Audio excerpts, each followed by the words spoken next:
Kung magmula sa 1998, ito pa ng mga pondong ito is subject to liquidation by certification.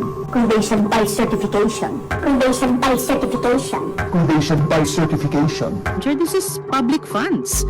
Pera po ito ng taong bayan. There is no argument ang pera ng gobyerno ay pera ng taong bayan. At ngayon, kailangan nating maipaliwanag at it is in the interest of the people. At ngayon, kailangan nating maipaliwanag at it is in the interest of the people. At ngayon, kailangan nating maipaliwanag at it is in the interest of the people. Lahat po ng budget ng lahat ng ahensya, binubusisi talaga. Kongreso, oo. Pero yung kanilang budget, hindi nila binubusisi. Bakit ganon? Bakit ganon? Ito pa ng mga pondong ito is subject to liquidation by certification. That the budget of Congress should also be a little more scrutinized. Kasi ang Kongreso, lahat po ng budget ng lahat ng ahensya, binubusisi talaga. Kongreso, oo. Pero yung kanilang budget, hindi nila binubusisi. Bakit ganon? How do we resolve this problem? It's been there for 3 decades pala. Do you expect Congress to resolve this issue? And how? Do you expect Congress to resolve this issue? And how? That the budget of Congress should also be a little more scrutinized. Kasi ang Kongreso, lahat po ng budget ng lahat ng ahensya, binubusisi talaga. Kongreso, oo. Pero yung kanilang budget, hindi nila binubusisi. Bakit ganon? Pera po ito ng taong bayan. There is no argument ang pera ng gobyerno ay pera ng taong bayan. At ngayon, kailangan nating maipaliwanag at it is in the interest of the people. Even Congress has its own, well, not exactly confidential funds, but has its own funds that do not undergo as much scrutiny as confidential intelligence funds. Even Congress has its own, well, not exactly confidential funds, but has its own funds that do not undergo as much scrutiny as confidential intelligence funds. I'm talking, of course, about yung basically certified, just the certification of MOOE expenses that's been going on for how many years? 30 years already. That the budget of Congress should also be a little more scrutinized. Kasi ang Kongreso, lahat po ng budget ng lahat ng ahensya, binubusisi talaga. Kongreso, oo. Pero yung kanilang budget, hindi nila binubusisi. Bakit ganon? Pera po ito ng taong bayan. There is no argument ang pera ng gobyerno ay pera ng taong bayan. At ngayon, kailangan nating maipaliwanag at it is in the interest of the people. Okay, for those who have not, for those who are not so familiar, it turns out that the COA does not require anything more than a certification from legislators that they have spent properly their MOOE. And that was reinforced by 2011 joint resolution.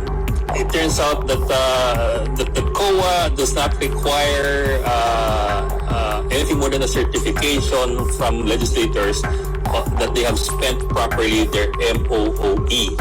It turns out that the COA does not require anything more than a certification from legislators that they have spent properly their MOOE.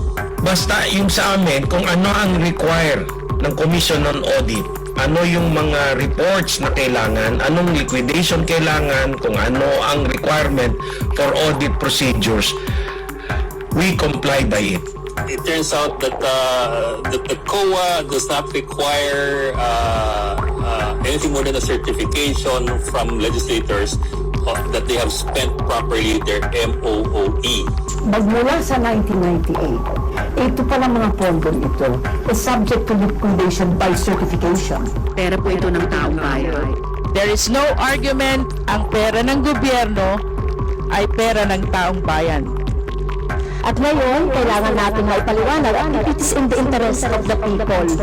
This is the right of the people to information on matters of public concern. There is no argument ang pera ng gobyerno ay pera ng taong bayan. There is no argument ang pera ng gobyerno ay pera ng taong bayan. Unless the citizens have proper information, we cannot fulfill the constitutional mandate that public office is a public trust. Magmula sa 1998, ito pa ng mga pondong ito is subject to liquidation by certification. It turns out that the COA does not require anything more than a certification from legislators that they have spent properly their MOOE. Magmula sa 1998, ito pa ng mga pondong ito is subject to liquidation by certification.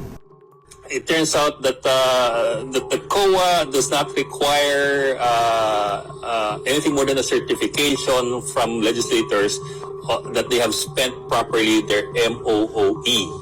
Magmula sa 1998, ito pa ng mga pondong ito is subject to liquidation by certification. It turns out that the COA does not require anything more than a certification from legislators that they have spent properly their MOOE. Pera po ito ng taong bayan. There is no argument ang pera ng gobyerno ay pera ng taong bayan. At ngayon, kailangan nating maipaliwanag at it is in the interest of the people. We cannot fulfill the constitutional mandate that public office is a public trust. Lahat po ng budget ng lahat ng ahensya, binubusisi talaga. Ano kanilang budget, hindi nila binubusisi. Bakit ganon? We expect Congress to resolve this issue.